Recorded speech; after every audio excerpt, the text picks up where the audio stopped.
le vrai visage de l'actualité en Afrique. Le débat se poursuit sur 100% Bénin avec le dossier du jour. La recolonisation, au vrai sens du terme, peut-elle impacter le monde des affaires? Pourquoi tant de réactions au niveau de ce secteur? La polémique a-t-elle vraiment sa raison d'être? Pour en parler, j'ai sur ce plateau Lettonie Béton, analyste financier et président du mouvement des indépendants. Lettonie Béton, bonjour. Bonjour. Merci de répondre à notre invitation. En face de lui, Bédéric François Gongo, restez pour la suite du débat. Bédéric, merci de rester pour la suite de ces débats. Le plaisir est partagé. Lettonie Béton, que le débat sur la recolonisation s'invite dans le monde des affaires, cela s'explique-t-il vraiment?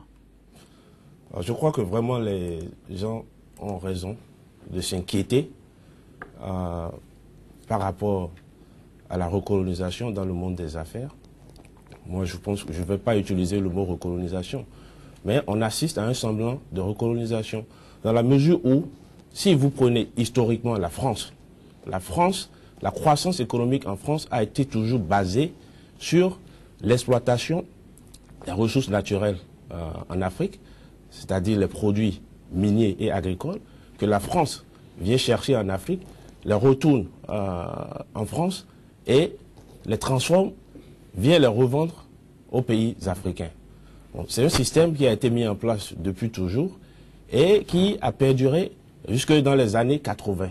Mais qu'est-ce qui s'est passé? À partir des années 80, il y a eu de nouveaux acteurs sur le marché africain, c'est-à-dire la Chine, qui a connu une percée économique sans précédent sur le territoire africain, avec une augmentation de ces parts de marché qui sont passées de 1990 de 2 milliards à 2013 à peu près 200 milliards de dollars, ce qui fait une augmentation de 2000%.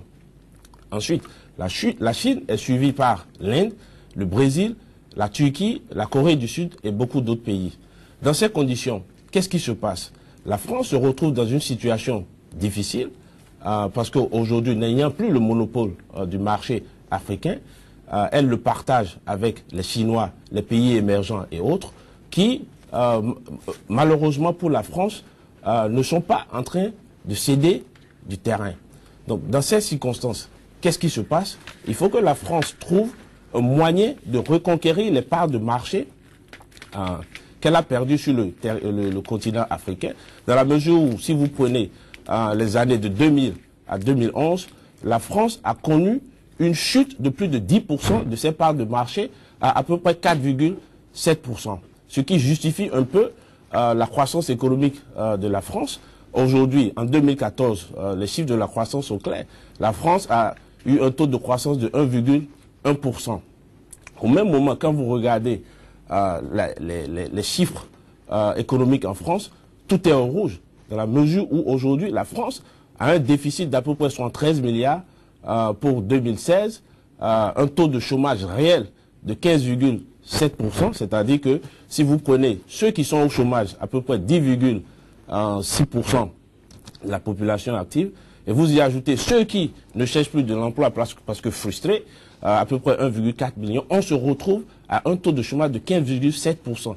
Ce qui, pour un pays développé, veut pratiquement dire la faillite. La France est au bord de l'explosion sociale, ce qui justifie le vote pour le Front National d'élection en élection, parce que les Français étant complètement désenchantés avec les partis traditionnels. Donc c'est dans ces circonstances que la France a choisi de relancer son économie par ce qu'ils appellent une diplomatie économique.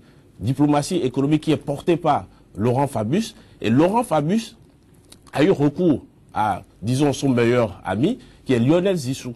Lionel Zinsou étant aujourd'hui le Premier ministre de la France, l'homme même qui a été l'architecte du rapport Védrine-Zinsou, parce que quand vous regardez ceux qui ont écrit ce rapport avec lui, il y a un monsieur parmi eux que Lionel Zinsou a recruté il y a 10 ans à la Banque Rothschild.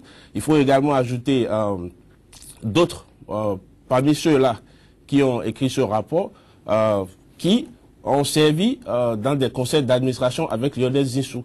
Donc par conséquent, Hubert Védrine étant la caution morale de ce rapport, ayant été ministre des Affaires étrangères, donc je pense que la paternité de ce rapport revient à Lionel Zinsou, qui dans ce rapport a défendu des positions qui font dire aujourd'hui que les gens qui font dire aux gens que la France est en pleine recolonisation économique de l'Afrique. Dans la mesure où, si vous prenez par exemple la proposition numéro 9 qui dit qu'il faut élargir la zone CFA, élargir la zone CFA, comme je l'ai toujours dit, ce n'est pas ce qu'il faut aujourd'hui pour l'Afrique. Il faut même qu'on pense à comment sortir de la zone CFA. Donc, est-ce que Lionel Zinsou, en tant que président de la République, va permettre ce débat sur le CFA, va permettre à ce débat de continuer? Parce que déjà, l'Afrique, les pays de la zone CEDEAO sont en train de penser à avoir leur propre monnaie d'ici 2020.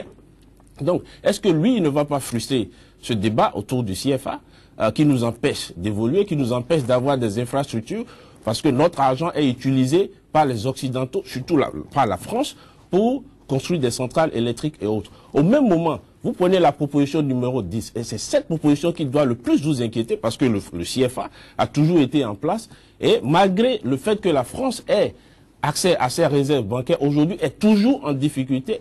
Et donc, il faut maintenant renforcer la présence de la France en Afrique à travers l'augmentation des visites des chefs d'État du président de la France en Afrique et des ministres français en Afrique. Également, dans cette proposition, il a été dit qu'il faut investir les leviers de décision politique et économique en Afrique avec des cadres qui ont été moulus en France, etc.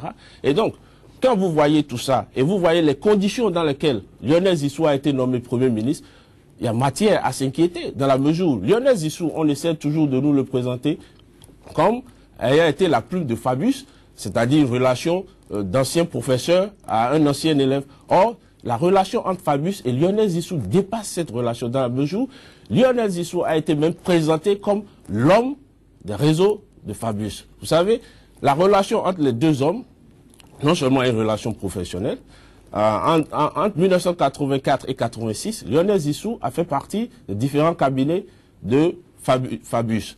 Ensuite, en 1986, Lionel Zinsou a créé un club qui s'appelle Solidarité Moderne dans le but exclusif de réunir les gens qui nourrissaient une ambition présidentielle pour Fabius.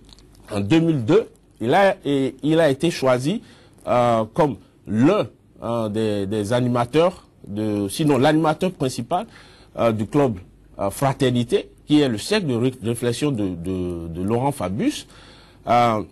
Les deux ont également une amitié qui est allée jusqu'aux affaires, dans la mesure où ils sont actionnaires de la maison de vente aux enchères Piazza, avec un certain nombre d'individus tels que Serge Weinberg, Paul Schweizer, qui est aujourd'hui commissaire du gouvernement aux investissements.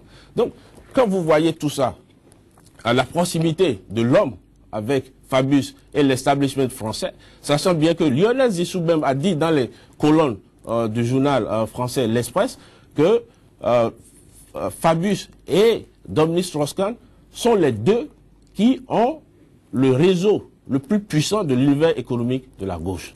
Donc, c'est une situation qui doit nous amener à réfléchir et à penser à où est-ce que nous allons. Aujourd'hui, est-ce que les bruits de bottes, la bourde au niveau du monde des affaires a encore sa raison d'être quand officiellement l'homme même sort et dit oui, c'est vrai, hier on a tenu un certain nombre de propos, mais la recolonisation ne passera pas en Afrique, bien entendu, ne passera pas par le Bénin. Est-ce qu'il ne tait pas? Est-ce qu'il n'apaise pas? Est-ce qu'il ne rassure pas finalement? Et c'est l'homme de la table ronde de Paris pour le Bénin. Ça, il ne faut pas l'oublier.